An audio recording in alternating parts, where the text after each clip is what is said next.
Canalhas e caos. Alfredo Herkenhoff.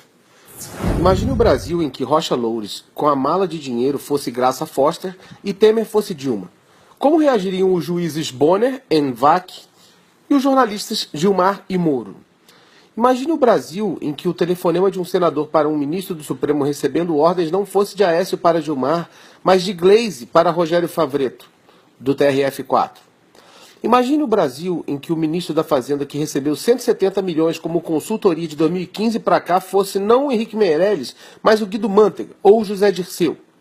Imagine o Brasil em que as provas materiais e documentação em papel, extratos de depósito, com os números e endereços de contas bancárias em tal paraíso fiscal, dissesse respeito a milhões de dólares de caixa 2 ou dinheiro sujo não contabilizado, guardado lá na Suíça, e que essa grana não fosse em favor do senador José Serra e do governador Alckmin, mas em favor de Lindbergh e do governador petista Wellington Dias. Imagine o Brasil em que as denúncias com provas cabais, incluindo fotos nunca mostradas da entrega de milhões de reais numa mala no centro de São Paulo, não fossem relativas a um dinheirão vivo nas mãos dos assessores da presidência José Yunes e Rocha Loures, mas nas mãos das assessoras da Dilma, Maria da Soledade de Oliveira Costa e Deise Ramos.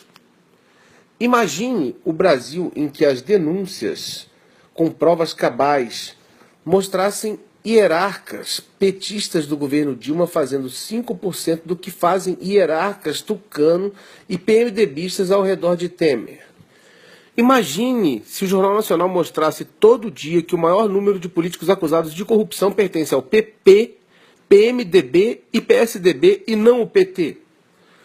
Imagine o Brasil em que as denúncias com provas cabais mostrassem que Lula tem apartamento de luxo em Paris, que deu apartamento na Europa para uma ex-amante, deu apartamento nos Estados Unidos para o filho da ex-amante, deu apartamento em Higienópolis para uma namorada que chegou depois da viuvez, e ainda tem uma fazenda em Minas e outra em São Paulo, e recebeu de presente da Camargo Correia um aeroporto instalado em sua fazenda. Pois este Brasil existe e se chama ditadura dos ladrões, com o apoio da mídia e de juízes que viraram policiais e de policiais que viraram juízes. Todos eles odeiam história. Alguns odeiam por herança. São doutores escravocratas e odeiam os brasileiros da base da pirâmide. Outros, os policiais, odeiam por desinformação.